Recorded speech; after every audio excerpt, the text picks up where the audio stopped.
Hey everyone, welcome to revision Mantra YouTube channel. मेरा नाम दिवाकर है और हम इस वीडियो में एईडीओ के जो क्वेश्चन थे, एईडीओ के सेकंड शिफ्ट के क्वेश्चन को डिस्कस करने वाले हैं। इससे पहले मैंने ज्योग्राफी के क्वेश्चन को भी काफ़ी डिटेल में डिस्कस किया है, वो वीडियो आप जाके ज़रूर देखना। उस पर काफ़ी अच्छा रेस्पॉन्स आया आप लोगों का। और आप देख सकते हैं ये वीडियो में से थर्ड शिफ्ट में जो पेपर हुआ था ना एईडीओ का, उसमें हिस्ट्री के 10 क्वेश्चन पूछे थे, नहीं 15 क्वेश्चन पूछे थे वो लोग।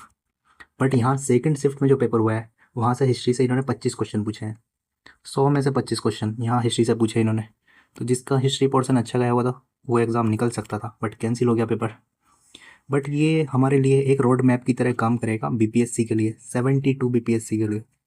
आप देखना 25 में से एक या दो क्वेश्चन वो हो सकता है यहाँ से पूछ ले। अगर नहीं भी पूछेंगे ना, मैं ऑप्शन को इतना डिटेल में बताऊँगा, आप वीडियो एक बार कर लेंगे, पूरा सुन लेंगे। तो 25 क्वेश्चन हम कर रहे हैं यहाँ डिस्कस, बट आपको कम से कम 150 फैक्ट डेटा पता चलेंगे। चलो स्टार्ट करते हैं, फिर बात करते हैं। और ये हिंदी इंग्लिश दोनों में होगा वीडियो, तो हिंदी मीडियम में भी कोई प्रॉब्लम नहीं आएगी। चलो बात करते हैं। ये पूछा है कि एंशियंट टाइम में एंशियंट एंशियंट टाइम में एविडेंस कहाँ से मिलते हैं सिल्वर के। एंशियंट एविडेंस जो चांदी के है, एक बार हिंदी में भी देखना चाहें तो देख सकते हैं। ठीक है, भारत में चांदी के प्राचीनतम प्रमाण कहाँ से प्राप्त हुए हैं। ठीक है, तो ये क्या पंचमार्क कॉइन है। हमको तो याद है ना, पंचमार्क कॉइन 6 या 5th सेंचुरी के आसपास स्टार्ट हुए थे। 5th and 6th century BC है ये। ठीक है, फिर काल्कोलिथिक फेज किस लिए जाना जाते हैं आपको पता होगा। ये 4000 बीसी से 1500 बीसी के आसपास का फेज है ये। तो यहाँ तो कॉपर मिलता था काल्कोलिथिक एज में, तो यहाँ से सिल्वर कहाँ से आया। वैदिक एज तो यहाँ तो करेंसी थी ही नहीं, यहाँ कोई कॉइन वगैरह यूज़ नहीं करते थे वो लोग। और लेकिन सिल्वर वगैरह के एविडेंस भी यहाँ से नहीं मिलते हैं। सबसे पहले एविडेंस जो मिलते हैं यहाँ पूछा है सबसे पहले, तो हड़प्पन सिविलाइजेशन आपको पता होगा, मोहनजोदारो और हड़प्पा। ये दो इंपॉर्टेंट साइट ऐसी हैं यहाँ से सिल्वर के सील्स मिले हैं, सिल्वर का यूज़ करते थे। तो आपको ये भी तो पता होना चाहिए ना, जो हड़प्पन है वो सिल्वर कहाँ मिलता था। ठीक है, वहाँ एक माइन थी जावर, राजस्थान में है, तो यहाँ से सिल्वर मिलता था इन्हें। तो अगर हम थोड़ा सा डिटेल में जाएँ इस क्वेश्चन की ओर, काल्कोलिथिक, हड़प्पन, और ये वाला जो टॉपिक है बीपीएससी हमेशा पूछा जाता है, काल्कोलिथिक कॉपर एज वाला है। तो कॉपर कहाँ कहाँ मिलता है, राजस्थान में, राजस्थान में मिलता है ना। तो दो साइट इंपॉर्टेंट है राजस्थान की, वो आपको याद रख लेनी है। एक तो है गिलुंद, GILUND। ठीक है, एक है बालाथल, क्या नाम है, बालाथल। ठीक है, एक आहार कल्चर के नाम से भी फेमस है ये। इसमें काफ़ी टाइप्स के कल्चर्स डेवलप हुए थे डिफरेंट एरियाज़ में। बस इतनी चीज़ें हमें याद रखनी है। फिर पूछता है फोर्थ बुद्धिस्ट काउंसिल, जो बुद्धिस्ट काउंसिल हुई थी चौथी, वो किसके टाइम पीरियड में हुई थी। तो आपको पता है कनिष्क है, कनिष्क बुद्धिज़्म को फॉलो करते थे लोग। तो इन्होंने कनिष्क ने जम्मू कश्मीर में कराई थी, जम्मू में। तो जगह का नाम है कुंडग्राम, क्या नाम है, कुंडग्राम। आपको पता है अशोक के टाइम पे कौन सी हुई थी, थर्ड, ये हुई थी पाटलिपुत्र में। और कनिष्क के टाइम पे जो फोर्थ बुद्धिस्ट काउंसिल हुई थी ना, उसके जो प्रेसिडेंट थे, मतलब उसको जो चेयर किया था, उसका नाम, उनका नाम है Vasumitra, Vasumitra. But vice president कौन थे, वाइस चेयर, वो थे अश्व घोष। ये अश्व घोष जो हैं ये स्कॉलर थे काफ़ी बड़े, ये कनिष्क के कोर्ट में थे। तो ये चीज़ भी याद रखनी है।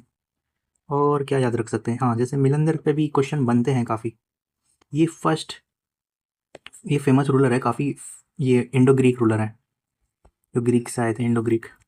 और इन्होंने बुद्धिज़्म एडॉप्ट किया था, बुद्धिज़्म को एडॉप्ट किया था किस किस कौन से बुद्धिस्ट संत है, वो है नागसेन, क्या नाम है, नागसेन। आपको मेरे वर्ड्स पे ध्यान देना है, क्योंकि राइटिंग्स में हो सकता है आपको मैं कुछ चीज़ें गलत लिख देता हूँ, बट वर्ड्स में बिल्कुल करेक्ट बोलूँगा, करेक्ट कर लूँगा अगर नहीं बोला होगा तो नागसेन जो है मिलिंदर, इन्होंने बुद्धिज़्म में कन्वर्ट कराया था मिलिंदर को, नागसेन ने। और इंडो ग्रीक रूलर के बारे में एक चीज़ और याद रखनी है, ये फर्स्ट हैं जिन्होंने गोल्ड के कॉइन इशू किए थे इंडिया में, कॉइन, यहाँ कॉइन की बात हो रही है। ठीक है, सबसे पहले। और पंचमार्क कॉइन तो ये मौर्यन वगैरह यूज़ करते थे, पंचमार्क कॉइन। तो ये चीज़ होगी। फिर हर्षवर्धन के बारे में चलो कुछ चीज़ें डेटा याद कर लेते हैं, फैक्ट। हर्षवर्धन जो है ये बेसिकली वैसे शिव जी को मानते थे शैविज्म में, बट इन्होंने बुद्धिज्म को भी फॉलो किया है, प्रोटेक्ट किया है। और इनकी बुक है, इनके 3 बुक है काफ़ी फेमस। एक तो है प्रियदर्शी, प्रियदर्शी, एक है नागानंद, ठीक है, एक है रत्नावली, ठीक है। हर्षचरित आपको पता ही होगा किसने लिखी है, उनके कोर्ट राइटर है ना हर्षचरित, वो आपको कमेंट में बताना है। आपको भी तो कुछ कुछ चीज़ें बतानी होंगी ना, रिकॉल करनी होगी, वो हमेशा पूछा जाता है क्वेश्चन। फिर हर्षवर्धन के बारे में एक चीज़ और याद रखने, जैसे बुद्धिस्ट काउंसिल हुई है ना, तो इनके टाइम पे भी असेंबली हुआ करती थी, बट रिलीजियस असेंबली होती थी कन्नौज में, और एक थी प्रयागराज में। तो ये भी कराते थे हर 5 साल में प्रयागराज में, और जो अर्निंग होती थी वो डोनेट करते थे। इसका एविडेंस किसने दिया है? हुएन सांग आए थे ना इनके टाइम पे, हुएन सांग, तो उन्होंने इसका एविडेंस दिया है। चलो फिर आगे आते हैं। फिर है आगे चांद प्रद्योत, ये जो रूलर है, ठीक है, ये कहाँ के रूलर हैं? एंशियंट रिपब्लिक कौन सा है जहाँ के रूलर हैं ये? तो ये अवंती है। आपको पता होगा अवंती के बारे में? एक सेकेंड, हाँ, अवंती के बारे में आपको पता होगा, इसकी कैपिटल है उज्जैन। अवंती महाजनपद जो था उज्जैन है इसकी कैपिटल, जो एमपी में है सिचुएटेड आज के टाइम पे। तो ये काफ़ी पावरफुल डायनेस्टी हुआ करती थी वहाँ के, बट इनके मगध से वार हुए हैं, तो अवंती को शिशुनाग डायनेस्टी, शिशुनाग जो रूलर हैं, ठीक है, इन्होंने मर्ज कर लिया था। 100 साल से बैटल चल रही थी इनके बीच, मगध और अवंती के बीच, तो शिशुनाग ने इसको मर्ज कर लिया था अवंती को अवध में, वो मगध में, ठीक है। फिर है वज्जी, वज्जी की कैपिटल आपको पता है क्या है? ये भी रिपब्लिक है, इसकी कैपिटल है वैशाली, ठीक है। अंग की कैपिटल क्या है? ये भी बिहार का महाजनपद है, इसकी कैपिटल है चंपा, जो भागलपुर और बांकर वाला जो रीजन, ठीक है। काशी की कैपिटल तो आपको पता ही होगा, क्या है? बनारस, ठीक है। अवंती के बारे में आपने एक स्टोरी और सुनी होगी कि जो मगध के रूलर हैं बिम्बिसार, बिम्बिसार ने ना अपने जो फिजिशियन हैं जीवक, क्या नाम है? जीवक, उन्होंने अवंती में भेजा गया था जब वहाँ के रूलर को मतलब कोई बीमारी हो जाती है, उनको जॉन्डिस हो जाता है, तो जीवक को भेजते हैं वो। चलो फिर आगे, इतनी सारी चीज़ आपको, अगर कोई क्वेश्चन बनता है ना, वो बीपीएससी की थीम है, उस थीम से ही क्वेश्चन बनते हैं हमेशा। अब ये राष्ट्रकूट से पूछते हैं क्वेश्चन, चोल से पूछते हैं, और चालुक्य, तो 3-4 डायनेस्टी हैं, इन्हीं को अच्छे से करना है। तो यहाँ पूछा गया है कि राष्ट्रकूट ने जो प्रोटेक्शन दिया था कौन से रिलीजन को दिया था? ये जैनिज्म है, जैनिज्म को फॉलो करते थे ये। बट राष्ट्रकूट के बारे में हम सारे डेटा, सारे फैक्ट जानेंगे। तो राष्ट्रकूट जो थे, ये फाउंडर कौन है राष्ट्रकूट वंश का अगर बात करें तो? ये 753 एडी के आसपास हुआ था, 753 एडी, ठीक है। तो फाउंडर है इनके दांती दुर्ग, क्या नाम है? दांती दुर्ग, ठीक है। फिर इनकी कैपिटल थी मान्याखेत, कैपिटल थी मान्याखेत, ओके। फिर एक फेमस रूलर और है राष्ट्रकूट के, जिन्होंने एक कैलाश टेम्पल बनाया, रॉक कट टेम्पल है ना ये, Kailasa temple, rock cut temple है।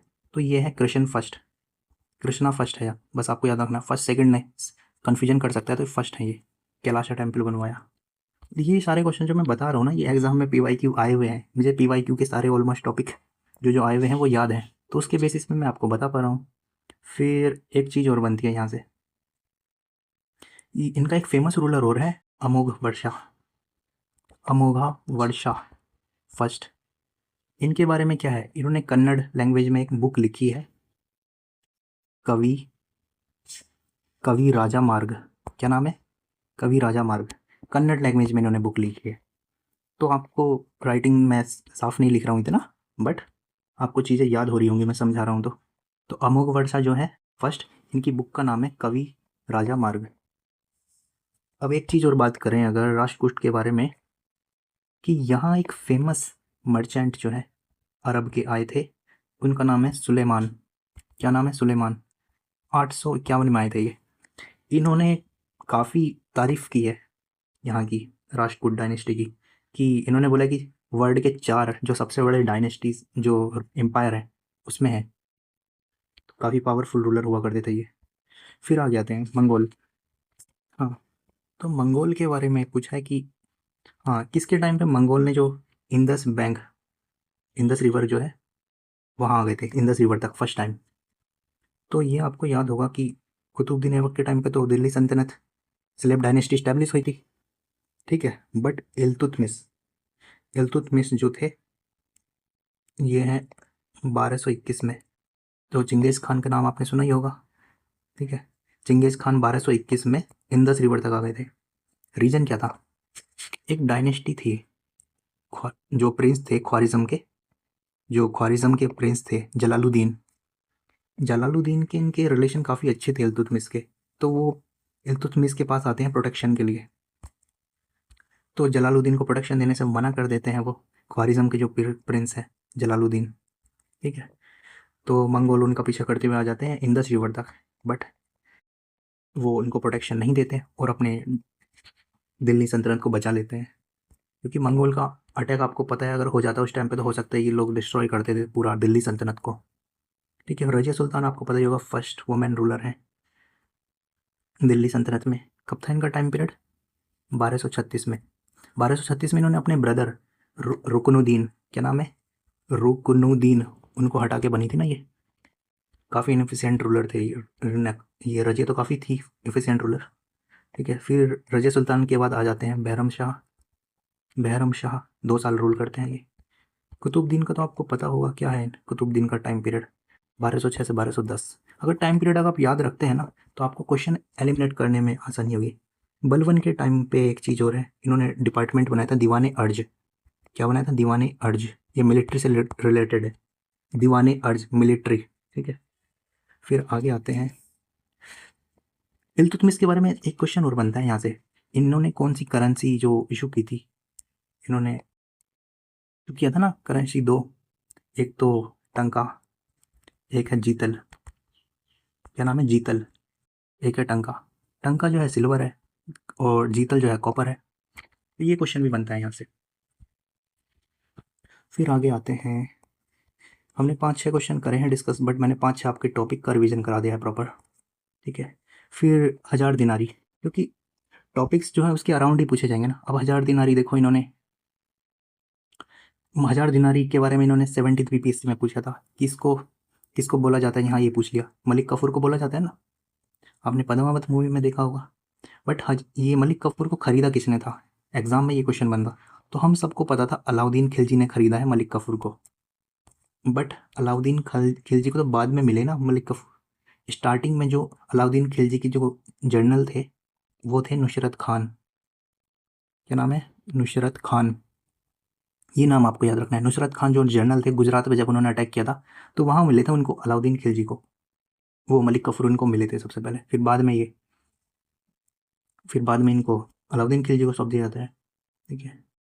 सिकंदर लोधी, फिर बलबन, इनके बारे में आप एक बार किसी भी बुक से, लूसेंट या फिर कोई भी एनसीईआरटी से कहीं से पढ़ जरूर लें, इनके बारे में क्वेश्चन बनेगा ही। जैसे सिकंदर लोधी ने आगरा सिटी की इस्टेब्लिशमेंट की, ठीक है। गज ए सिकंदरी, इन्होंने एक टूल बनाया गज ए सिकंदरी मेजरमेंट के लिए।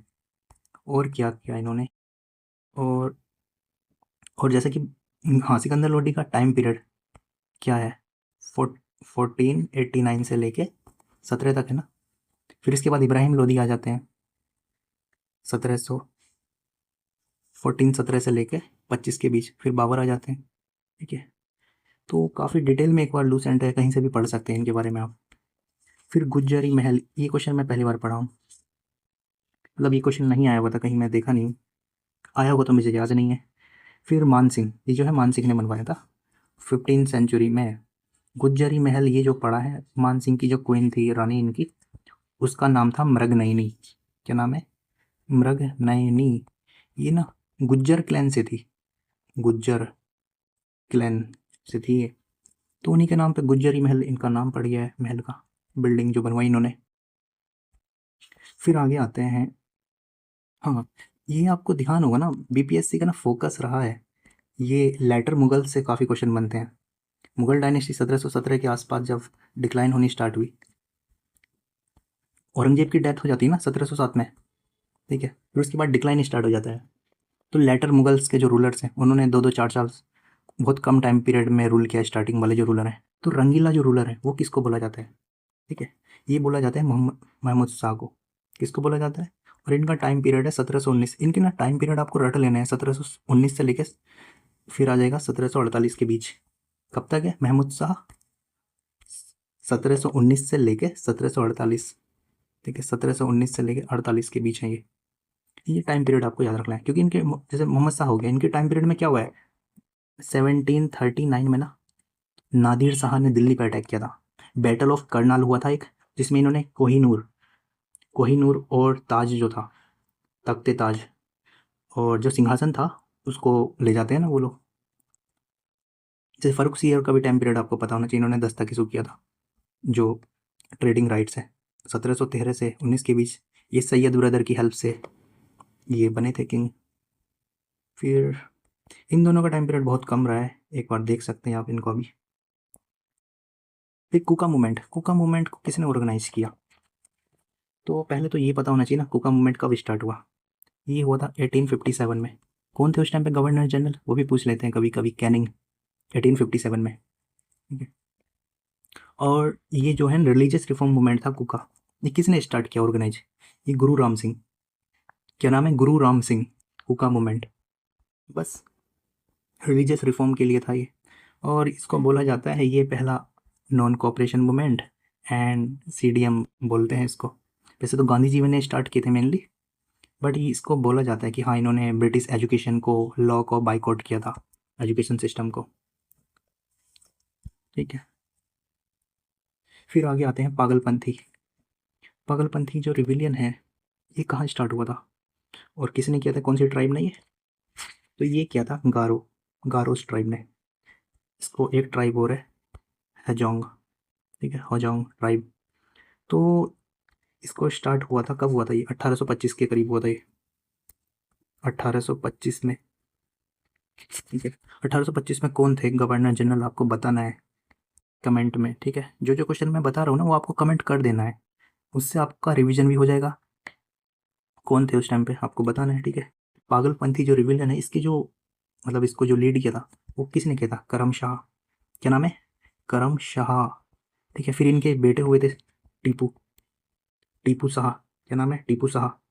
इन्होंने लीड किया था। इसके बाद काफ़ी मिलिटेंट हो गया था फिर बाद में ये बांग्लादेश में स्टार्ट हुआ था, आज के टाइम पे जो बांग्लादेश वाला एरिया है।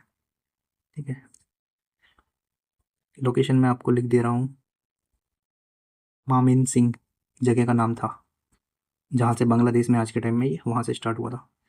बट इनके लीडर का नाम याद रखना है, और ट्राइब का लीडर, ट्राइब और ईयर, तीन चार चीज़ें याद रखनी होती है। गारो, हजोंग ट्राइब हो गई, और करम शाह इनके लीडर हो गए। फिर उसके बाद टीपू शाह ने इसको लीड किया। वही पीजेंट मोस्टली जो रिविलेंस होते थे क्या था, पीजेंट के जो रिवोल्ट्स थे या ट्राइब्स के जो जमींदार लोग थे काफ़ी टैक्स लगा रहे थे, यही रीजन है, टैक्स एक्सप्लॉइटेशन। तो फिर आगे आते हैं, हाँ स्वदेश वाहिनी। ये जो एडिट किया जाता था जर्नल था जो भी, ये किसने किया था, ये किसके द्वारा किया जाता था? स्वदेश वाहिनी का रिलेशन किससे है ये भी पूछा जा सकता है। तो के रामकृष्ण पिल्लाई, के रामकृष्ण पिल्लाई हो गया। ठीक है, और अब इनके बारे में, जैसे केरल के थे ये, कहाँ के थे ये? केरला, त्रवनकोर जो प्रोविंस है वहाँ के जर्नलिस्ट थे ये। ठीक है, इनका एक न्यूज़पेपर और है, दी पेट्रॉइट्स। ठीक है, ये भी याद रखना है आपने। ब्रिटिशर ने इन पे काफ़ी, इनके बुक्स वगैरह पे इन्होंने काफ़ी बैन वून लगा दिया था। फिर 1910 में इनको एग्जाइल भी कर दिया गया था। ठीक है, निकाल दिया था मतलब कंट्री से, ये भी याद रख सकते हैं। फिर नेटिव मैरिज एक्ट, ये तो बहुत बार क्वेश्चन बनता है एग्जाम में। पहले तो ये बताता हूँ मैं आपको, नेटिव मैरिज एक्ट जो है ये केशव चंद्र सेन जो है, ब्रह्म समाज वाले जो हैं, इनके एफर्ट से आया था ये नेटिव मैरिज एक्ट। ठीक है, और ये 1872 में आया था, 1872 में, जिसमें गर्ल्स की जो एज कर दी थी शादी की 14 और बॉयज़ की थी 18। बट कंट्रोवर्सी क्या हुई थी, आपने सुनी होगी स्टोरी, केशव चंद्र सेन ने अपनी बेटी की शादी कर दी थी माइनर एज में, वो 14 ईयर्स की भी नहीं थी तब। तो जो एक्ट लाने में हेल्प किया इंडिया के, खुद ही उन्होंने वायलेशन भी कर दिया, तो काफ़ी इनका केशव चंद्र सेन का जो है, ठीक है, इनकी वॉइस जो है काफ़ी वो हो गई थी फिर। ठीक है, फिर आगे नेटिव मैरिज एक्ट के बारे में एक चीज़ और बताता हूँ मैं आपको। इन्होंने इस एक्ट ने इंटरकास्ट मैरिज अलाउ की, ठीक है। और पोलीगैमी, जो पोलीगैमी है, मल्टीपल्स विवाह कर लेते थे लोग, उसको बैन किया। चलो हो गया।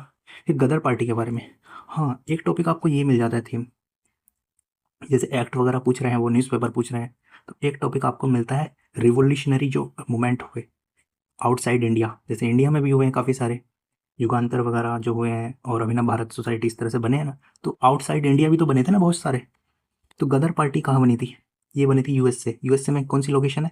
सैन फ्रांसिस्को, सैन फ्रांसिस्को, ठीक है। और ये 1913 में बना था। फेमस लीडर आपको पता ही होगा, सोहन सिंह बखाना है इसके लीडर फेमस, तारकनाथ दास हैं, और एक हो जाते हैं लाला हरदयाल, ठीक है। ये एक जर्नल भी इशू करते थे, गदर, उर्दू में लिख करते थे। ये क्वेश्चन भी बना हुआ है पिछले टेस्ट में, पिछले एडीओ के पेपर में। मैंने एक पैटर्न नोट किया है, जो थीम इन्होंने यहाँ एडीओ के सेकंड शिफ्ट में पूछा है, सेम एडीओ के थर्ड शिफ्ट में पूछा है, और फर्स्ट शिफ्ट के कुछ क्वेश्चन अलग थे टफ से, बट सेम ही टॉपिक वो उठा रहे हैं, टच कर रहे हैं। अब जैसे इंग्लैंड में पूछ लेगा, इंग्लैंड में कौन सी पार्टी बनी थी जो रिवोल्यूशनरी पार्टी थी? तो इंडियन होम रूल लीग, ठीक है। इंडियन इंडियन ये होम रूल लीग वाला जो था, ये इंग्लैंड में जो बना था ये, और ये इंग्लैंड के लंदन में बनी थी। कहाँ बनी थी? लंदन में, 1905 में। और एक चीज़ और बताता हूँ मैं, जो इंग्लैंड में होम रूल लीग बनी ना ये, ठीक है, श्यामजी कृष्ण वर्मा, श्यामजी कृष्ण वर्मा इसके वो थे फाउंडर होम रूल लीग के। वैसे उसको इंडियन हाउस भी बोला जाता है, ठीक है। फ्रांस में, फ्रांस का तो हमेशा आपको याद होना चाहिए, फ्रांस में पेरिस में बनी थी इंडियन सोसाइटी, इंडियन सोसाइटी बनी थी 1905 में, 1905 में। इसके हैं भीकाजी कामा। कौन है? भीकाजी कामा, ठीक है। जर्मनी का भी चलो मैं आपको बता देता हूँ। जर्मनी में एक बनी थी बर्लिन कमेटी। ये क्वेश्चन भी कई बार पूछा है, यूपीपीसीएस में पूछा था एक बार अभी रिसेंट में। बर्लिन कमेटी 1915 में बनी थी, और आपको डेट या अगर इसकी ईयर्स याद होंगे ना, अरेंज करने में हेल्प हो जाएगी, ठीक है। 1915 में बनी थी बर्लिन कमेटी। इसके हैं वीरेंद्र चट्टोपाध्याय, वीरेंद्र चट्टोपाध्याय। हो गया इतना, ठीक है। चलो एक और बताता हूँ data fact. Indian independence league, Indian independence league, ये बनी थी टोक्यो जापान में। ये आपको पता है किसने बनाई थी? जो क्या बोलते हैं, जो इंडियन नेशनल आर्मी की जो है फाउंडर बोला जाता है इनको, रास बिहारी बोस, रास बिहारी बोस। तो इन्होंने टोक्यो में क्या बनाई? इंडियन इंडिपेंडेंस लीग, ठीक है। मैं एक बार सारे रिकॉल कराता हूँ फिर से आपको, ठीक है। इंग्लैंड में कौन सा बना? इंडिया हाउस, लंदन में 1905 में। यूएसए में जो गदर पार्टी का बना सैन फ्रांसिस्को में। पेरिस में 1905 में ये बना इंडियन सोसाइटी भीकाजी कामा के द्वारा। जर्मनी में बना बर्लिन कमेटी 1915 में वीरेंद्र नाथ चट्टोपाध्याय के द्वारा। और इंडियन इंडिपेंडेंस लीग टोक्यो में रास बिहारी घोष के द्वारा। फिर आगे आते हैं, जैसे कि ये एंशियंट यूनिवर्सिटी हमेशा पूछी जा रही है एग्जाम में, तो ये इजी इजी वाले तो हमेशा पूछे जा रहे हैं। विक्रमशिला का फाउंडर कौन है? धर्मपाल। 68 में भी पूछा था ये, 67 में भी आई थिंक इस टाइप के क्वेश्चन बने थे, तो धर्मपाल है। और इजी क्वेश्चन आपको गलत नहीं करने होते हैं एग्जाम में। इजी क्वेश्चन अगर हम गलत कर दे रहे हैं तो सिलेक्शन के चांसेस बहुत कम हो जाते हैं फिर। फिर अगर बात करें ये जो, क्योंकि और यूनिवर्सिटी तो बनी है, रामपाल ने कौन सी बनाई? ये नाम है जगाडाल, जगाडाल। ये बंगाल में है, जगाडाल। ये रामपाल जो है, पाल डायनेस्टी के रूलर, इन्होंने बनाई है। गोपाल ने बनाई है कौन सी? उदंतीपुरी। क्या नाम है? उदंतीपुरी। और उदंतीपुरी कहाँ है? बिहार शरीफ में। धर्मपाल ने एक यूनिवर्सिटी और स्टैब्लिश की थी, बुद्धिज्म से है ये, वो क्या नाम है? सोमपुरी। क्या नाम है? सोमपुरी। ये है नॉर्थ बंगाल, ठीक है, सोमपुरी। बस इतनी ही चीज़ आपको याद रखनी है, ठीक है। फिर आ जाता है मगध की पहली, first capital of Magadh kingdom before Pataliputra. Pataliputra आपको पता है ना किसने बनाया था कैपिटल? उदयन, उदयन। ये अजात शत्रु के सन थे बेटे, अजात शत्रु के सन थे। इन्होंने बनाया था पाटलिपुत्र को मगध की कैपिटल फर्स्ट टाइम। बट उससे पहले राजगीर कैपिटल हुआ करती थी। और आपको पता है हर्यक डायनेस्टी जो है, सबसे पहले बिंबिसार ने स्टेब्लिश की थी, तो उन्होंने ही बनाया था राजगीर को कैपिटल। फिर आगे आते हैं, चलो कुछ और चीज़ें बात करते हैं इसके बारे में भी। और अब जैसे कि नालंदा, आपको जो नाम याद आ रहे हैं ना लिखे हुए थे, चंपा कहाँ की कैपिटल है? अंग। अंग महाजनपद की कैपिटल है चंपा। वैशाली आपको पता ही है रिपब्लिक है। चलो फिर आगे आ जाते हैं, बिहार प्रोविंशियल कांग्रेस सभा। बिहार प्रोविंशियल कांग्रेस सभा किसने फाउंड किया था इसको? ये स्वामी सहजानंद सरस्वती। कब हुआ था? 1929 में। इससे पहले इन्होंने, चलो पहले यही बात करते हैं, बिहार किसान प्रोविंशियल सभा जो स्वामी सहजानंद सरस्वती ने बनाई, इसको फाउंडर किया। बट इसके जो सचिव हैं, सेक्रेटरी, सचिव कौन है? श्री कृष्ण सिंह। फर्स्ट सीएम भी बोला जाता है इनको, फर्स्ट सीएम थे बिहार के ये। तो श्री कृष्ण सिंह हो जाएंगे पहले सेक्रेटरी इसके। और ये सोनपुर जो मेला हुआ था, सारण डिस्ट्रिक्ट में लगता है ना, उस टाइम पे किया गया था इसको, बिहार प्रोविंशियल सभा को। किसान सभा के डेटा फैक्ट में आपको सारे रिवीजन कराऊंगा, क्योंकि यहाँ से क्वेश्चन बनता ही है ना हमेशा। तो किसान सभा और इस्टेब्लिश हुई थी सबसे पहले बिहार में, तो वो किसने की थी? वो की थी कृष्ण सिंह और शाह जुबेर। इसने की थी शाह जुबेर, किसान सभा 1922 में। और फिर किसान सभा को उन्होंने स्वामी सहजानंद सरस्वती ने भी इस्टेब्लिश किया था। वो किया था 1928 में। कब किया था? 1928 में। तो ये ईयर आपको अच्छे से याद कर लेना है, 1928 में पटना के बिहटा में हुआ था ये। लेकिन बिहार प्रोविंशियल किसान सभा के ना सेशन भी पूछा जा सकता है। पहला तो जैसे सोनपुर में हो गया, तो सेकंड कहाँ हुआ था? गया में। कब हुआ था? गया में सेकंड। ये हुआ था 1934 में, 1934 में। और इसको उस टाइम पे लीड किया था, चेयरमैन जो बने थे पुरुषोत्तम दास टंडन। पुरुषोत्तम दास टंडन 1934 में सेकंड प्रोविंशियल किसान सभा जो बनी। एंड थर्ड जो बना था वो हुआ था हाजीपुर में, जो उसका कॉन्फ्रेंस भी हाजीपुर में। और उस समय स्वामी सजानंद सरस्वती ही थे उसके। ठीक है, ये सारे आपको याद रखने हैं डेटा। जैसे कि गया में, गया के एक फेमस लीडर हो रहे हैं यदुनंदन शर्मा। यदुनंदन शर्मा है ना गया के, एक विद्यापति हैं जो दरभंगा वाले रीजन में एक्टिव थे नॉन कॉपरेशन मूवमेंट में। तो पीजेंट लीडर से हमेशा क्वेश्चन बनता ही है। फर्स्ट सीएम कौन है? पूछ लिया फिर से, हमेशा पूछा जा रहा है एग्जाम में क्वेश्चन, बट पिछली बार पूछ लिया था कुछ अलग क्वेश्चन। फिर फर्स्ट सीएम कौन थे? श्री कृष्ण सिंह। ठीक है, और आफ्टर इंडिपेंडेंस है ये, क्योंकि उससे पहले जो पोस्ट का नाम था वो था प्रीमियर। प्रीमियर, और वो बने थे मोहम्मद यूनिस। कौन बने थे? मोहम्मद यूनिस। ठीक है, ये भी आपको याद रखनी है चीज़ें। मोहम्मद मोहम्मद यूनुस नाम है उनका, यूनुस। ठीक है, प्रीमियर बोला जाता था उस टाइम पे सीएम की पोस्ट को। ये 1937 में जब इलेक्शन हुए थे उस टाइम पे बने थे। एक क्वेश्चन और बनता है, तो वो पूछते हैं पहले नॉन कांग्रेस सीएम कौन है? तो वो है महामाया प्रसाद सिन्हा। वो बने थे 67 में, 1967 में, महामाया प्रसाद सिन्हा। ठीक है, ये जनता क्रांति दल इनकी पार्टी का नाम था, जनता क्रांति दल। बट पहले दलित सीएम कौन थे? भोला पासवान शास्त्री। भोला पासवान शास्त्री पहले दलित एससी सीएम जो है 1969 में बने थे ये भी। ठीक है, आज के टाइम पे आपको पता ही होगा कौन है सीएम। ठीक है, फिर कर्पूरी ठाकुर के बारे में भी पूछा जा सकता है। तो ये 11th सीएम थे बिहार के, 11वें मुख्यमंत्री। 1970 में बने थे, 70 से 71 के बीच। और फिर दूसरी बार बने थे ये जनता पार्टी से 1977 से 79 के बीच। तो ये दो चीज़ आपको याद रखनी है। फिर जो बंगाल पर रूल कर रहे थे पाल, वो कौन से रिलीजन को पैट्रोन किया उन्होंने? ठीक है, संरक्षण दिया। आपको पता ही है इन्होंने बहुत सारी बुद्धिस्ट यूनिवर्सिटीज़ बनाई है। जैसे गोपाल, वो आपको मैंने बता दिया सारी यूनिवर्सिटी पिछले क्वेश्चन में, तो ये बुद्धिज्म से रिलेटेड है।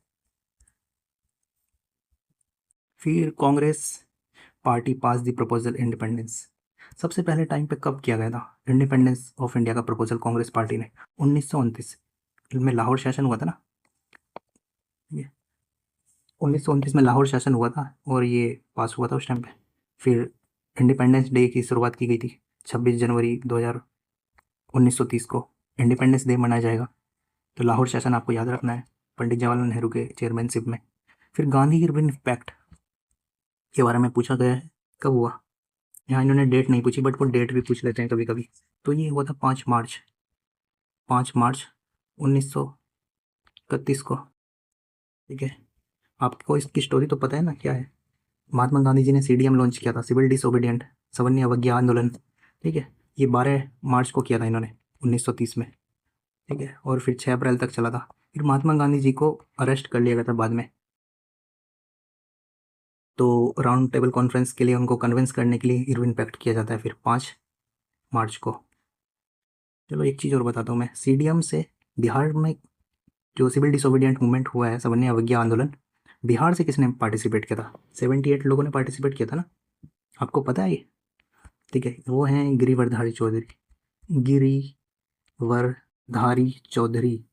ठीक है, बस यही नाम याद रखना है आपको। फिर आगे आते हैं, all India depress class league. ठीक है, all India depress class league को किसने स्टैब्लिश किया? ये क्वेश्चन पीवाईक्यू में पहले भी पूछा गया है, बापू जगजीवन राम जी हैं ये। इनके बारे में तो बहुत सारी चीज़ें हैं पढ़ने के लिए, आपको बहुत अच्छे से पता होना चाहिए। ठीक है, फर्स्ट लेबर मिनिस्टर भी थे ये, फर्स्ट लेबर मिनिस्टर। और ये लॉन्गेस्ट सर्विंग कैबिनेट मिनिस्टर रहे हैं, लगभग 50 साल तक कैबिनेट मिनिस्टर रहे हैं ये। या 50 साल तक नहीं, 50 साल तक ये मतलब कुछ ना किसी पोस्ट पे रहे हैं लेजिस्लेटिव असेंबली में, या फिर क्योंकि ये डिप्टी पीएम भी रहे हैं, आपको याद होगा। ये डिप्टी पीएम भी रहे हैं 1977 के टाइम पे। इन्होंने बनाया था ऑर्गेनाइजेशन, ठीक है, Congress for democracy, Congress for democracy. इन्होंने अपनी पार्टी बनाई थी 1977 में। और ये मोरारजी देसाई के टाइम पे डिप्टी पीएम भी थे। और ये 1971 के वॉर में ये डिफेंस मिनिस्टर थे, जब पाकिस्तान से हमने बांग्लादेश को अलग किया। तो इनका काफ़ी बड़ा रोल रहा है उस टाइम पे। ठीक है, फिर डिफेंस मिनिस्टर तो रही हैं ये। फिर इनके बारे में आपको एक चीज़ और याद करनी है, इनका जो बर्थडे है 5 अप्रैल को मनाया जाता है, और उसको बोलते हैं इक्वालिटी डे, समता दिवस, समता दिवस, इक्वालिटी डे। और क्या चीज़ याद कर सकते हैं इनके बारे में हम, एक इन्होंने क्या बोलते हैं वो, एक इन्होंने दलित दलित जो है दलित राइट्स के लिए 1935 में कमीशन बना था, उसका नाम है हैमोंड, हैमोंड कमीशन। ठीक है, हैमोंड कमीशन बना था दलित राइट्स के लिए। तो इन्होंने वोटिंग राइट्स के लिए बोला गया था इन्होंने, ठीक है, उसको प्रेजेंट किया था इन्होंने दलित्स को। अम्बेडकर के बारे में भी आप अच्छे से पढ़ सकते हैं, बी आर अम्बेडकर के बारे में हमेशा क्वेश्चन पूछ रहे हैं एग्जाम में। जैसे इनके ऑर्गेनाइजेशन है ना, जैसे इनकी बुक है, पब्लिकेशन है, मूक नायक रिलीज़ किया था उन्होंने 1920 में, मूक नायक बी आर अम्बेडकर ने। फिर 1927 में बहिष्कृत भारत किया था। फिर 1930 में किया था एक जनता के नाम से। तो इन्होंने कौन कौन सी पार्टी बनाई, क्या इन्होंने पब्लिकेशन की, एनहिलेशन ऑफ कास्ट करके किया था एक। और ये एन एस कोइंज कलजोरकर, ये जो है पीए थे बी आर अम्बेडकर के, और ये बुद्ध, ये भी इनके पीए थे, बट ये गांधी जी से भी इन्फ्लुएंस थे काफ़ी। ज्योतिबा फुले के बारे में आपको पता ही है, सत्यशोधक समाज। और इनकी बुक है गुलामगिरी, सत्यशोधक समाज 1873 में आया। इनकी वाइफ है सावित्रीबाई फुले, और वो फर्स्ट फीमेल टीचर है। काफ़ी अच्छे से पढ़ लेनी है ये सारे टॉपिक आपको, जो कीवर्ड्स इसमें दिख रहे हैं, वर्ड्स दिख रहे हैं, जो पर्सन के नाम दिख रहे हैं। पाकिस्तान रेजोल्यूशन जो है वो ड्राफ्ट किसने किया था? ये पाकिस्तान रेजोल्यूशन जो है कब आया था, रिलीज कब कब किया गया था? पहले तो ये 1940 में लाहौर का सेशन हुआ था मुस्लिम लीग का, उसमें किया गया था। और सिकंदर हैयत खान जो है, ये पंजाब के प्रीमियर थे उस टाइम पे, सीएम बोला जाता है जैसे, पंजाब के प्रीमियर थे, उन्होंने किया था इसको ड्राफ्ट। बट फजलुल हक ने इसको प्रेजेंट किया था सेशन में। ठीक है, और इंडियन नेशनल आर्मी के बारे में, ये बीपीएससी का तो कोर थीम है, हमेशा यहाँ से क्वेश्चन पूछ रहे हैं, वो Indian national army Subhash Chandra Bose के बारे में। तो पहली बार कब बनी इंडियन नेशनल आर्मी? 1942 में, फर्स्ट फेज़। ये 2 फेज़ में हुई थी ना, सेकंड फेज़ में 1943, फर्स्ट फेज़ 1942। और फर्स्ट फेज़ में किसने बनाया था इसका? इसके कमांडर थे फर्स्ट फेज़ में, जैसे मोहन सिंह थे, मोहन सिंह फर्स्ट फेज़ में। बट रास बिहारी बोस ने इसको कॉन्सेप्चुलाइज किया था फर्स्ट फेज़ को। और क्या जानना है आपको? फिर सेकंड फेज़ में जो है बनी थी ये अक्टूबर में। सुभाष चंद्र बोस उसकी लीडरशिप ले लेते हैं, और इन्होंने नारा दिया था, 2 स्लोगन दिए थे, जय हिंद चलो दिल्ली, जय हिंद एंड चलो दिल्ली। और इन्होंने प्रोविजनल गवर्नमेंट भी इस्टेब्लिश की थी ना सिंगापुर में, वो की गई थी 21 अक्टूबर को, 21 अक्टूबर 1943 में सिंगापुर में। बाद में वो शिफ्ट करके हेडक्वार्टर वगैरह वो रंगून में भी किया जाता है उसको, म्यांमार वाला एरिया। तो जो इन्होंने गवर्नमेंट बनाई थी उसको 9 कंट्री ने अप्रूव किया था, 9 कंट्री ने उसको। ये 70th में पूछा था क्वेश्चन, और 71st में भी ये क्वेश्चन बना था इस टाइप से कि कहाँ कहाँ प्रोविजनल गवर्नमेंट बनी थी, और सुभाष चंद्र बोस के बारे में पूछा था बेसिकली। फिर ये आ जाता है प्राइम मिनिस्टर ऑफ इंग्लैंड कौन थे जब इंडिया ने इंडिपेंडेंस अटेन की, तो कौन थे प्राइम मिनिस्टर? तो आपको पता होगा क्लीमेंट एटली, ये 1945 में ही बने थे और 51 तक रहे। ये लेबर पार्टी से थे, ये लेबर पार्टी। और उससे पहले कौन थे लेकिन? चर्चिल थे ना उससे पहले, और ये 1940 में बने थे। ये कंजर्वेटिव पार्टी से थे, 40 से 45 के बीच कंजर्वेटिव पार्टी। फिर आगे आते हैं इंडियन इंडिपेंडेंस एक्ट, ये कब फोर्स में आया? ये है 18 जुलाई को, 18 जुलाई। और इसी टाइम पे इसको रॉयल असेंट मिली थी, तो इनेक्ट हो गया था 18 जुलाई को, ठीक है। वहाँ के किंग के द्वारा असेंट मिल जाती है। तो ये 25 क्वेश्चन को इतना ज़्यादा डिटेल में कर लिया आपको, ऑलमोस्ट लगभग आपको 200 प्लस फैक्ट पता चल गए होंगे इस वीडियो से। वीडियो लंबा हो गया बट आपको काफ़ी अच्छे से समझ के करना है, कौन कौन से टॉपिक को वो दे रहे हैं क्वेश्चन वहाँ से, उसको अच्छे से पढ़ लेना है। बाकी नेक्स्ट पार्ट में मैं इसके जो बचे हुए पोर्शन है वीडियो के लेकर आऊँगा, और ये वीडियो अपने दोस्तों को ज़रूर भेजना है, ठीक है। और अगर आपने ये वीडियो लास्ट तक पूरा देखा है कंप्लीट, तो ये वीडियो आपको लाइक करना ज़रूरी है, उससे मुझे पता चलेगा कितने लोगों ने वीडियो लास्ट तक देखा है, ठीक है। आप इस वीडियो को लाइक ज़रूर करें और चैनल को सब्सक्राइब करना ना भूले। 72 बीपीएससी के लिए हो सकता है यहाँ से 3 क्वेश्चन आ जाएँ, 3 से 4 क्वेश्चन भी आ सकते हैं, क्योंकि पैटर्न का कुछ नहीं पता, एग्जामिनर्स तो वही है ना जो बना रहे हैं। Okay, thanks for watching this video, मिलते हैं नेक्स्ट वीडियो में।